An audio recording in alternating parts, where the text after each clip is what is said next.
They moved my team to a basement with dripping pipes while a stranger arranged his certificates on my desk upstairs. I felt calm on the surface and burning underneath. Have you ever smiled through a moment that should have broken you? Have you ever watched someone sell glitter while you carried the weight of real work? If you have ever been sidelined, underestimated, or quietly erased, this is your story too. What would you have done in my place? Fight, leave, or build something they could not touch? Tell me in the comments, share your take, and invite someone who needs this truth. Now I tell my story. Please take the time to listen to my confidences. My name is Marisa Dalton. I am 38 years old, and I work as a senior engineering manager at a global technology firm based in Portland, Oregon.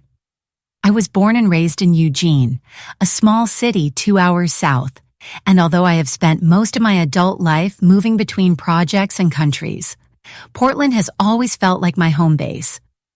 I had been with the company for over a decade, and during that time I had built not only a reputation for delivering impossible results, but also a team of 8 people who had become like a second family to me. I had just returned from a 3-day client summit on the East Coast where I had secured additional funding and new partnerships, and I walked into the building that Monday morning feeling lighter than I had in months. As I stepped off the elevator and walked down the corridor toward our usual space, I expected the familiar rhythm of keyboards, the smell of fresh coffee drifting from our shared pot, and the sound of laughter bouncing off the walls. My team thrived on both hard work and camaraderie, and Monday mornings always carried a certain buzz of energy as we gathered to review projects and set the week's tone. Instead, what I found was silence. The rows of desks were stripped bare. The monitors were gone. The whiteboards we had filled with notes and diagrams had been wiped clean. Even the small bonsai trees we had nurtured together, little symbols of patience and focus, were missing. I stood frozen in the middle of the room, unable to understand what had happened in the few short days that I had been away. I placed my bag on the floor and turned slowly in a circle, half expecting someone to leap out and shout that this was some kind of prank. But the emptiness was real. The space that had once been the heart of our department now looked abandoned, sterile, and almost hostile in its stillness. A sense of unease crept into my chest, replacing the optimism I had carried back from the summit. Something had shifted while I was gone, and I was the last to know.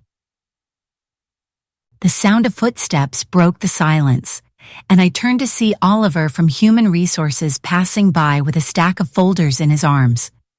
His expression tightened when he saw me. "Where's my team?" I asked, my voice sharper than I intended. Oliver hesitated, his eyes flickering toward the empty workstations before dropping to the floor. "Basement level 2, he said quietly, as if reluctant to deliver the words. My heart sank. Our company had never used basement level 2 for office work. It was known for storage rooms, janitorial supplies, and maintenance closets. The answer hit me with the force of betrayal, even before I saw the reality of it. After years of giving everything to this company, leading my team through impossible deadlines and saving projects other departments had abandoned, someone had decided that our worth was less than the shine of whoever had taken our place. I felt a cold current of resentment build beneath my ribs, slow and steady, not loud or explosive, but heavy enough to settle into resolve. I picked up my bag, looked once more at the barren floor that had been our home, and stepped back toward the elevator. Curiosity burned at me, but beneath it was something deeper, a quiet decision forming in the corners of my mind. This was not the end of our story. The elevator ride down to basement level 2 felt like a slow descent into something more than just a physical space. Each floor that passed added weight to my chest, as though the building itself was pressing down on me, warning me of what I was about to see. When the doors finally slid open, I stepped into a narrow hallway that smelled faintly of mildew and old cardboard. Dim bulbs buzzed overhead, casting long shadows across concrete floors that had not seen fresh paint in years. The walls were lined with storage lockers and metal carts stacked with cleaning supplies, none of it resembling a place where innovation or collaboration should ever happen. I followed the sound of muffled voices until I reached a door with a crooked piece of printer paper taped to it. The words, "Temporary Engineering Workspace," had been typed hastily in bold font, as if someone had wanted to make the humiliation official. My stomach tightened as I turned the handle and stepped inside. The sight that greeted me stopped me cold. 8 of the brightest people I had ever worked with sat hunched over folding tables, their monitors balanced precariously on uneven surfaces. Extension cords snaked across the floor, forming a web of potential hazards, while water dripped rhythmically from a pipe overhead into a dented bucket beside Lena's chair. Lena Cruz, 34, my lead developer with a gift for solving complex logic problems in ways most people could not even imagine, looked up first. Her eyes were dark with anger and something worse. Humiliation. "While you were gone, Marisa," she said quietly, Halden came down with movers. "We were told to clear our desks in 20 minutes. No discussion. No explanation. Just pack up and get out." Her words stung like acid, but I forced myself to remain calm. Beside her, Jared Miller, 27, our security engineer with a sharp mind and a sharper tongue, leaned back in his chair and let out a bitter laugh. They called it making room for progress. Some kind of new specialist. I scanned the room, taking in each face.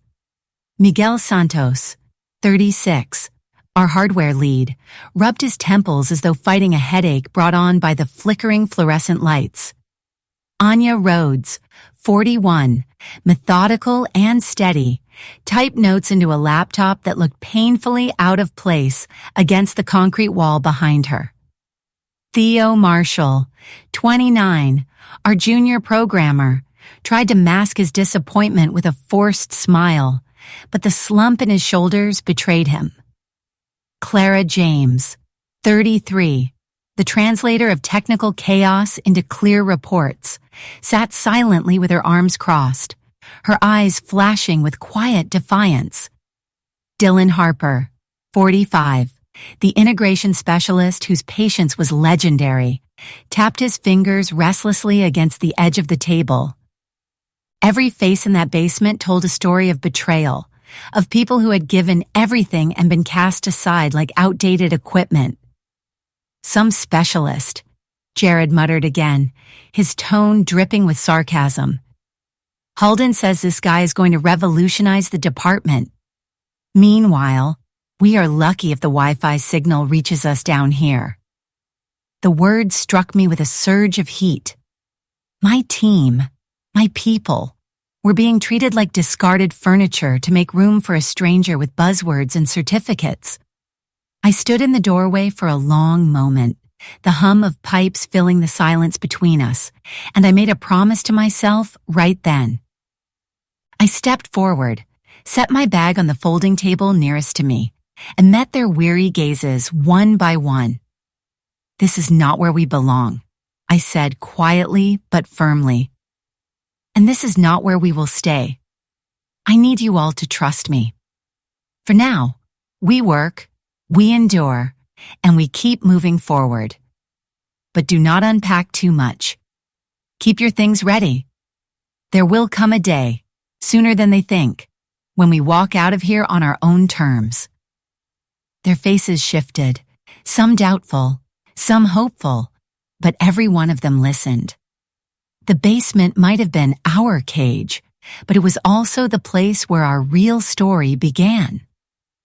2 days later, I climbed the stairs from that basement with its damp air and humming pipes, determined to see with my own eyes who was considered more valuable than 8 seasoned professionals. The contrast was like a slap in the face. Where our team had once worked in a bright corner office surrounded by design labs and testing bays, there now stood a single desk, polished and gleaming, with sunlight streaming through wide windows. On that desk, my desk, a young man was arranging a collection of framed certificates as though he were setting up an art gallery. Director Halden, 42, stood beside him, his posture puffed with pride, his smile stretched too wide. "Marisa," he called out when he saw me, as if we were old friends meeting for coffee instead of a manager whose team had been shoved into a storage basement. "Perfect timing. I want you to meet Sterling Voss." He gestured like he was introducing royalty. Sterling is 31, a productivity transformation specialist. His methods increased output by nearly 300% at his last 2 companies. He is here to revolutionize our department. Sterling did not even look up to acknowledge me. He adjusted one of his certificates, tilted his head to admire it, and smoothed a crease from his tailored jacket. I felt my jaw tighten. Those certificates, lined up in neat little frames, looked pristine and official, but they could not begin to measure against the sleepless nights, the endless revisions, and the life-saving deadlines my team had endured for years. My eyes moved to Halden, who was practically glowing, as though simply standing in Sterling's shadow gave him credibility.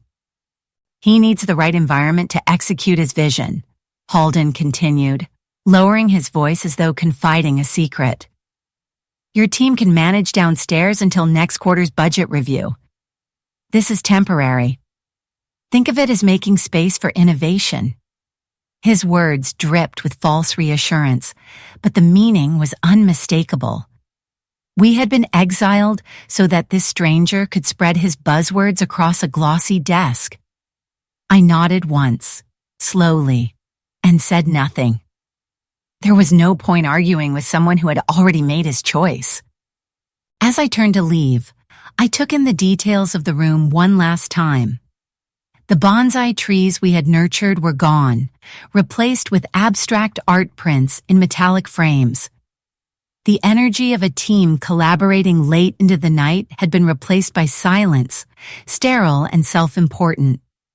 Sterling leaned over to adjust another certificate and finally glanced at me, his eyes skimming past me as though I were invisible. That was when I felt it. Not anger exactly, but a simmering certainty. He had no idea who he had just pushed aside.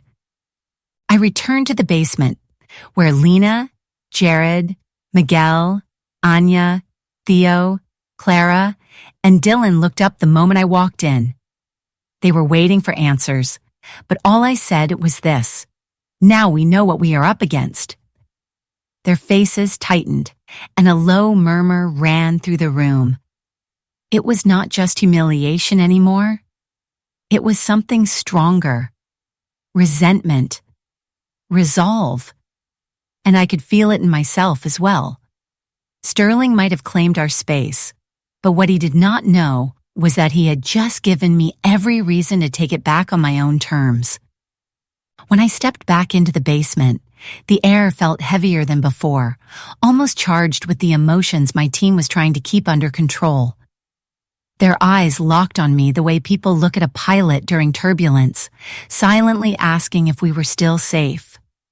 I dropped my bag on the edge of a folding table and scanned their faces one by one. Lena's jaw was clenched. Jared's arms were crossed tightly over his chest.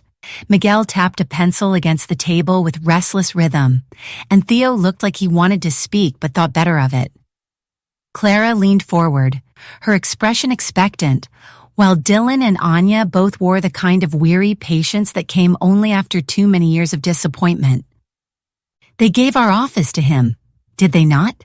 Lena asked, her voice sharp enough to cut the stale air. I nodded slowly. "Yes. They believe Sterling is the future. For now, that is their story." Jared let out a bitter laugh. "Future." He has not written a single line of code, but we are the ones breathing mold and dodging leaky pipes." The others muttered their agreement, voices low, bitter, and tinged with the kind of resentment that eats away at morale if left unchecked. I let them speak, let the anger roll through the room until the words died down, and then I straightened my shoulders. "Listen carefully," I said, my voice calm but firm enough to cut through the tension. "This situation is temporary, but not in the way Halden thinks. I want each of you to quietly start gathering your things. Not just your daily tools, not just the basics you need for your assignments, but everything you may want to keep when the time comes. Archive your code. Collect your notes. Make copies of your documentation. Back up your files. And keep it discreet. Do not talk about this outside this room." Their faces turned toward me with confusion, but also with a spark of curiosity. "Are we leaving?" Theo asked, his voice hesitant, almost hopeful. I met his eyes and held them for a long moment. "Not today," I said. "But one day soon. When we do, it will not be because someone forced us into a basement. It will be because we chose to walk out together." The silence that followed was thick, but it was not empty. It was filled with the sound of people recalculating their place in the story, of understanding that they were not powerless even if it felt that way now. For the first time since we had been pushed down into this concrete cage, I saw a shift in the room. Lena straightened in her chair. Jared's smirk softened into something closer to determination. Miguel set down his pencil, and even Dylan's tired eyes sparked with a hint of energy. They did not know my full plan. They did not need to. What mattered was that they trusted me enough to prepare for a future they could not yet see. I gave them a small smile, steady and deliberate. "Pack quietly," I repeated. And trust me, the days that followed were some of the longest of my career, not because of the work itself, but because of the environment that surrounded us. The basement was a constant reminder of what the company thought we were worth. The air was damp, heavy with the smell of mildew, and the fluorescent lights flickered in a way that made everyone's eyes ache by late afternoon. Each morning we stepped carefully over tangles of extension cords, adjusting buckets under dripping pipes, and trying not to trip over stacks of crates pushed into corners. It was as though we had been relocated to a storage closet, and in many ways, that is exactly what it was. Yet in spite of all this, my team worked with quiet determination. Lena tapped furiously at her keyboard, muttering solutions to herself as though the pipes and shadows were her audience. Jared set up a firewall on an ancient server that belonged in a museum, his sarcasm bubbling under every keystroke. Anya rewrote test scripts by hand on yellow pads before transferring them into the system, her discipline steady no matter how distracting the space became. Miguel reassembled hardware prototypes using only half the tools he once had, while Clara kept our documentation immaculate, even though she knew no one in management would ever bother to read it. One afternoon, Theo leaned toward me, his voice low enough that only I could hear. "Why are we putting this much effort into documenting everything? They do not respect us. None of this will matter to them." His frustration was raw, and his question hung in the air like smoke. I paused, letting the silence stretch so the others would hear my answer as well. "Because integrity is not something they get to take from us," I said clearly. "No matter where we work, no matter who is watching, we do our jobs the right way. That is what makes us who we are." I saw the words settle across their faces. Doubt did not vanish, but I saw determination harden in its place. Our productivity surprised even me. Perhaps it was defiance, perhaps it was survival, but each of them seemed to work with sharper focus than ever before. Every project was archived neatly, every line of code carefully annotated, every test protocol stored in duplicate. Even Dylan, who rarely spoke more than necessary, commented one evening, "If they ever replace us, they will not even know how much we carried until they see what we leave behind." His tone was not bitter, but almost amused, as though the truth itself was a quiet form of revenge. By the second week, I noticed a change in the way the team looked at me. They did not ask me to explain the larger plan, but they followed every instruction without hesitation. They trusted me with more than just their workload. They trusted me with their future. In the dim light of that basement, between dripping pipes and humming wires, something remarkable happened. Our exile, meant to break us, instead bound us closer together. They thought they had buried us. What they had really done was plant the seed of something far stronger than they could imagine. 2 weeks into our exile, a sliver of hope briefly pierced the gloom. An email from the executive office appeared in my inbox, requesting that I prepare a presentation on our team's accomplishments for the upcoming board meeting. For the first time since the move, my team's faces lit up with genuine smiles. Clara clapped her hands together, Miguel sat up straighter, and Theo whispered, "Finally, they will see what we have done." Even Lena, who rarely showed anything but blunt pragmatism, looked at me with a spark of relief. I spent the next evening polishing slides under the flickering basement lights, reminding myself that recognition still mattered, even if it came late. The morning of the meeting, I wore my best charcoal suit, the one I saved for moments when I needed to feel unshakable. I carried the presentation folder carefully, rehearsing key points in my head as I climbed the narrow stairs toward the executive floor. But halfway up, a figure stepped into my path. Director Halden leaned against the wall with the kind of smirk that told me he had been waiting for me. "Change of plans," he said, his tone casual but his eyes sharp.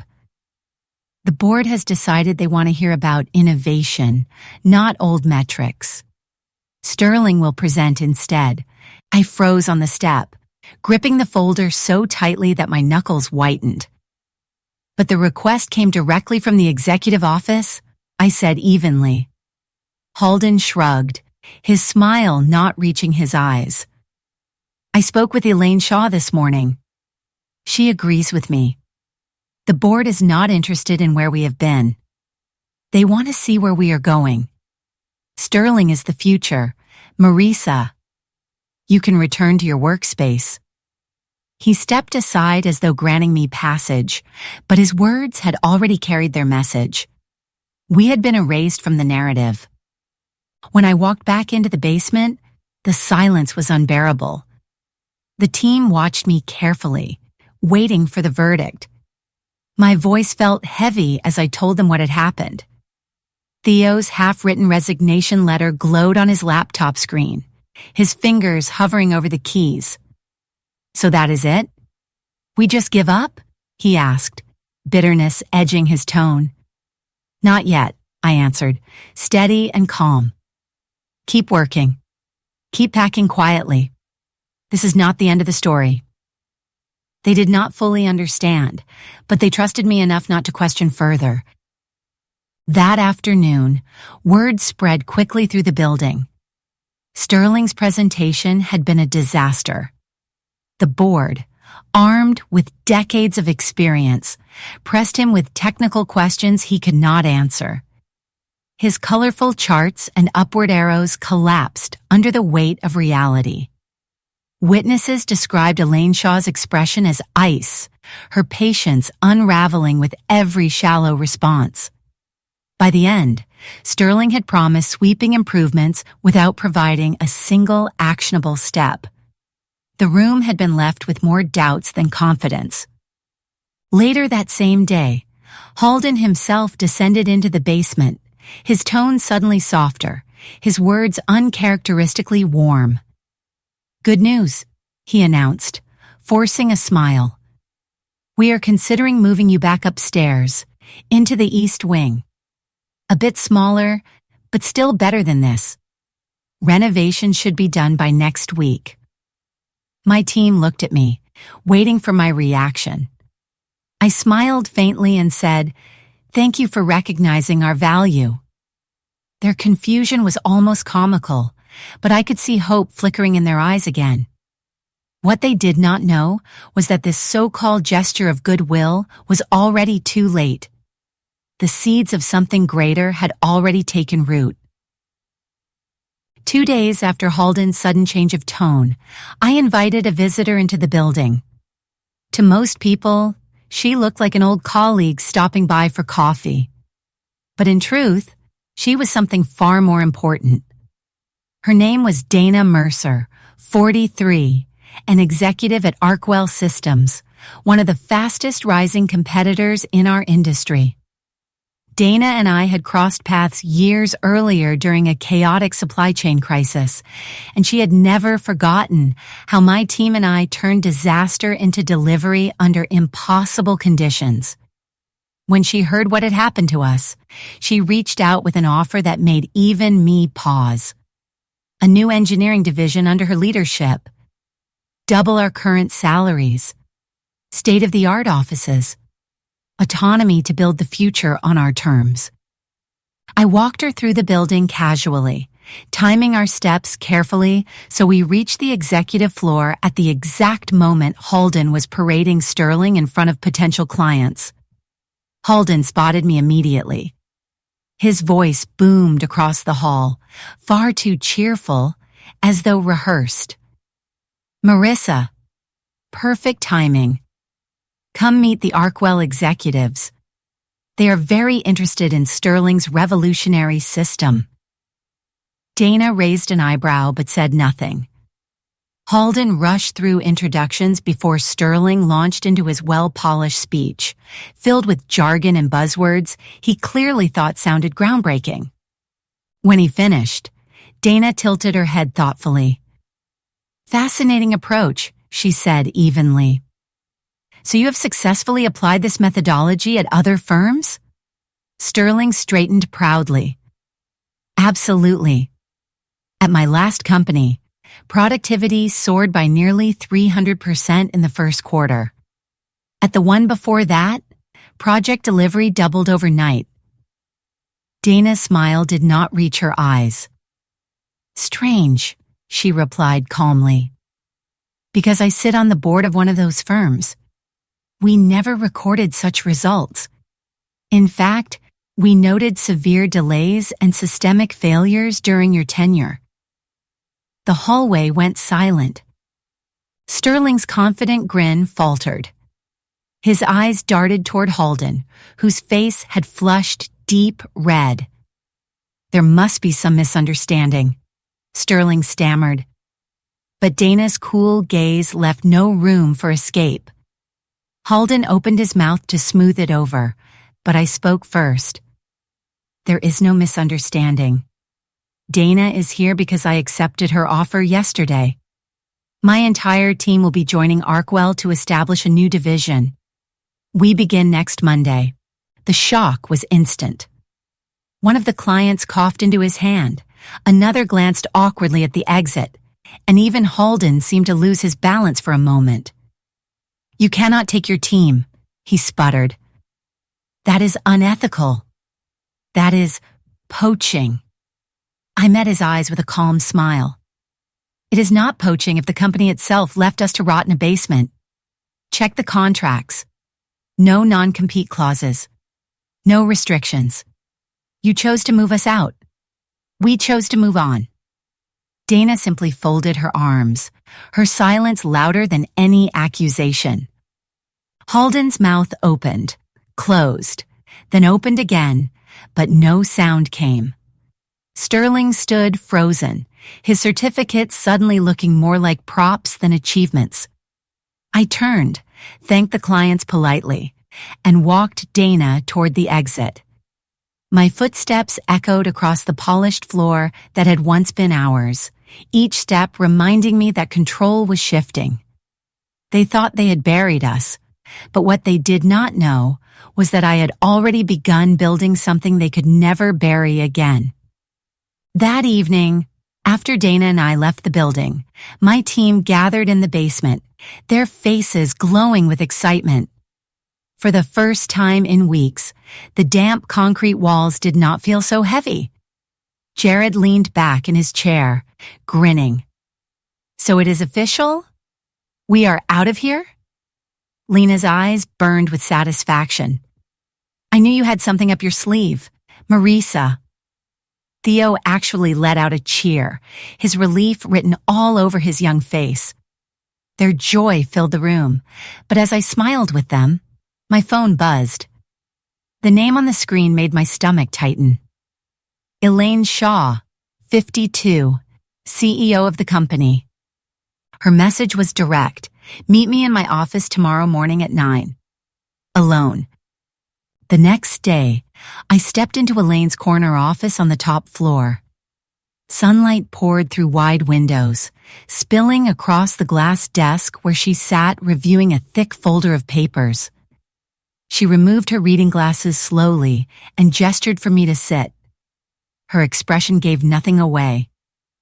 "Marisa," she said, her tone measured. "I've been reviewing your team's performance over the past 5 years. Impressive. Consistent. Always delivered with fewer resources than any other department. Which makes me wonder why the entire group is walking out at once." I chose my words carefully. "With respect, Ms. Shaw, it is not just the basement. It is what the basement symbolized. Director Halden made it clear that flashy promises mattered more than proven results. He told us exactly how he valued us when he forced us out." Elaine leaned back in her chair and folded her hands together. "And you believe I share that view?" I held her gaze. "You approved Sterling's hire and his budget. So yes, I assumed you agreed." To my surprise, she laughed, a short, sharp sound that carried no joy. "Halden convinced the board. Not me. I was outvoted. And now I get to say I told you so. But losing your team is too high a price for being right." She slid the folder across the desk. I opened it slowly. Inside were documents outlining a brand new department, one that would report directly to her. Unlimited resources compared to what we had before. Full autonomy. Compensation beyond what Arkwell had promised. It was everything my team had ever deserved, and more. I closed the folder and looked at her. "Why now?" I asked. Elaine's eyes narrowed. "Politics. The board wanted Halden to have his chance. I could not undercut him openly. But his experiment has failed. This situation changes everything. Stay, and you and your team will have more power here than you ever could walking away." Her words were tempting, dangerously tempting. For the first time since the basement exile, I felt my certainty flicker. What she offered was not survival. It was legacy. It was recognition on a scale we had never been given before. Still, I heard Dana's voice in my mind, reminding me of her offer and the future we could build elsewhere. I rose slowly, folder in hand. "I need to discuss this with my team," I said. Elaine nodded once. "Of course. But I need your decision by the end of the day. The board meets tomorrow morning." When I left her office, the weight of choice pressed against me. My team deserved a future. But whose future would it be? When I returned to the basement carrying the folder Elaine had given me, the team fell silent. Their excitement from the night before was still lingering, but the sight of that thick packet in my hands shifted the mood instantly. I placed it on the table and met their eyes. "Elaine Shaw made us an offer," I said evenly. "A new department. Direct line to her. Resources, recognition, and compensation better than what Arkwell promised." For a moment, no one spoke. Then Miguel let out a low whistle. So now they care, only because they are losing us. Anya's voice was steady but firm. It is too late. They buried us in a basement. That does not go away because they are afraid now. Jared leaned forward, his arms resting on his knees. But starting over at Arkwell means risk. Here, we already know the systems, the tools, the politics. Maybe it would be easier to rebuild here. Theo looked torn, glancing between the folder and the rest of us. But what about our word to Dana? We already told her yes. Does our promise mean nothing? His question hung in the air, heavy with guilt. I let their voices rise and overlap, listening carefully as they argued. It was the most honest conversation we had ever shared as a group. Finally, Dylan, who had been silent until then, spoke in his slow, deliberate way. This decision is not only about what is best professionally, it is about what we can live with personally. Where can we do our best work without losing ourselves? His words cut through the noise, and all eyes turned to me. I took a deep breath, feeling the weight of their trust pressing down. I think, I said carefully, that the answer is not one or the other. It is both. Confusion rippled across their faces. I unfolded the thought slowly. Half of us accept Elaine's offer. Half of us go with Dana. 2 companies. 1 network. We stay connected, share knowledge, and protect ourselves from being at the mercy of any single employer ever again. We build a bridge between 2 rivals, and we keep our leverage forever. For a long moment, the room was silent, and then Lena broke it with a sharp laugh. That is brilliant, she said.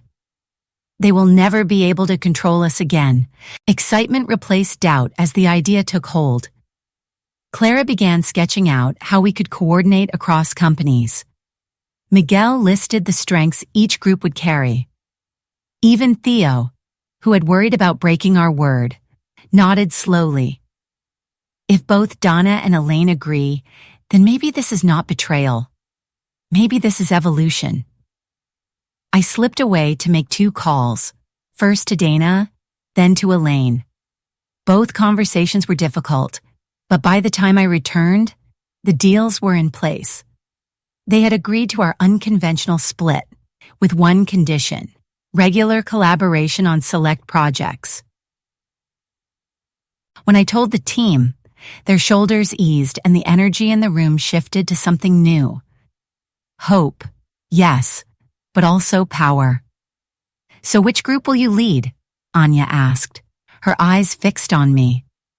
I smiled, feeling for the first time the full scope of what we were creating. Neither. I will divide my time between both, as a consultant and a bridge. My job is not to choose sides anymore. My job is to make sure we never face another basement again. The relief in their faces was worth every sleepless night I had endured. For the first time, we were not just surviving. We were rewriting the rules. The next morning came sooner than I was ready for.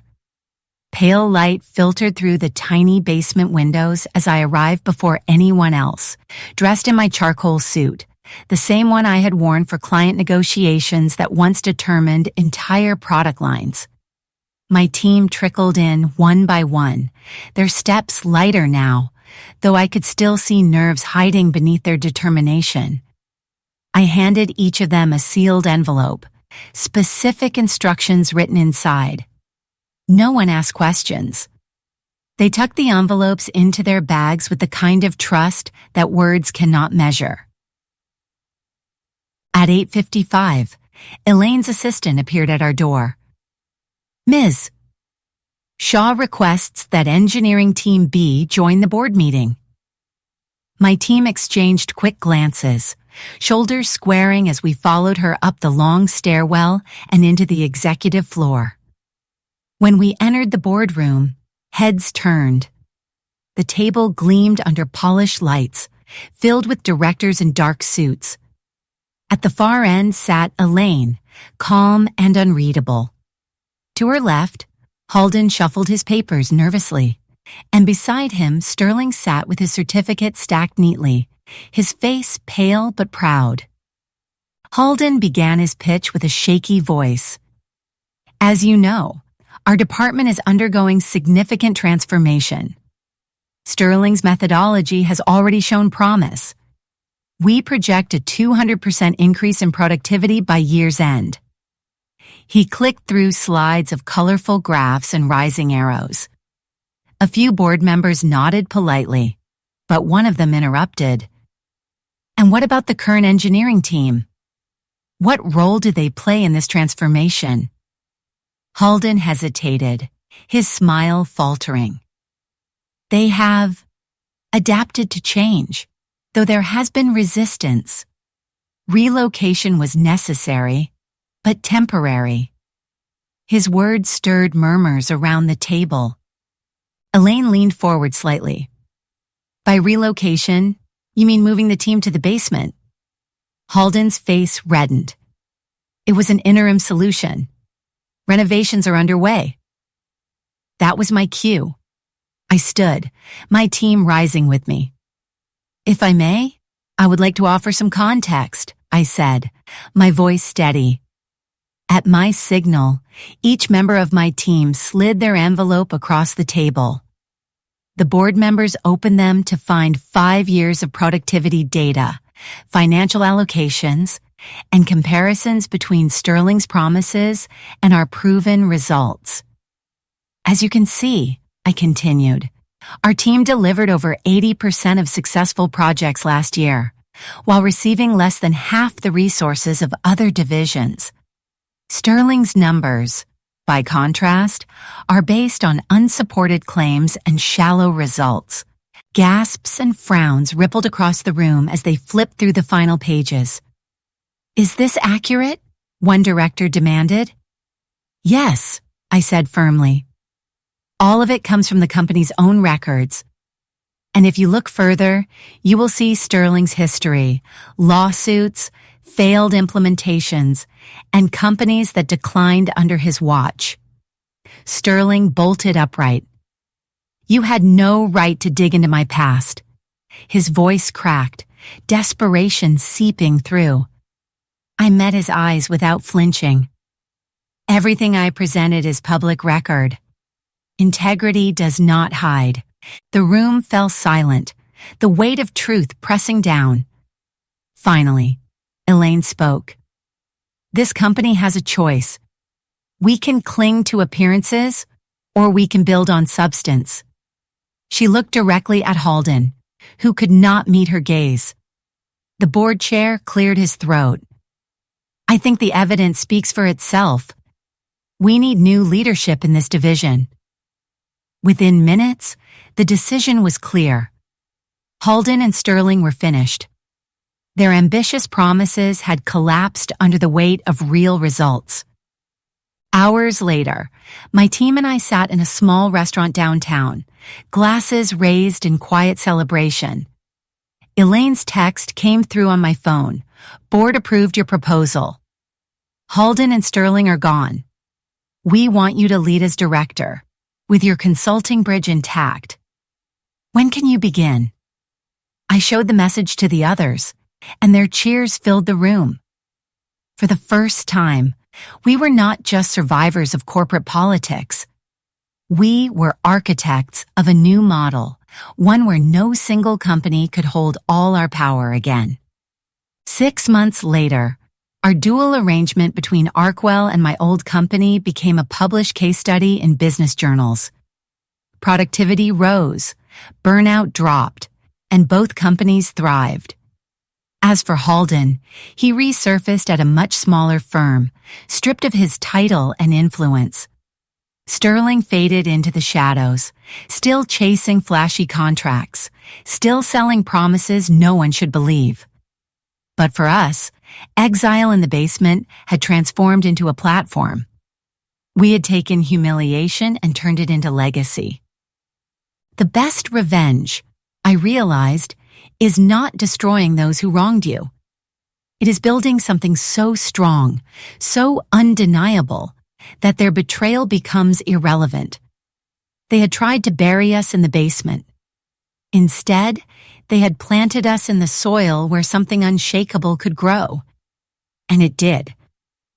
What I learned is simple and hard. The best justice is not loud. The best justice is structure. Build systems so strong that no one can bury you again. Lead with integrity when no one is watching, and keep receipts for the day everyone is watching. Think about your own crossroads right now. Where are you giving away your power? What solid step can you take this week to protect your future? Share your answer below, challenge my choices, and add your lesson so others can learn. If this moved you, comment, share, and subscribe to keep these stories alive and to help the next person who is standing in a basement, planning a better floor above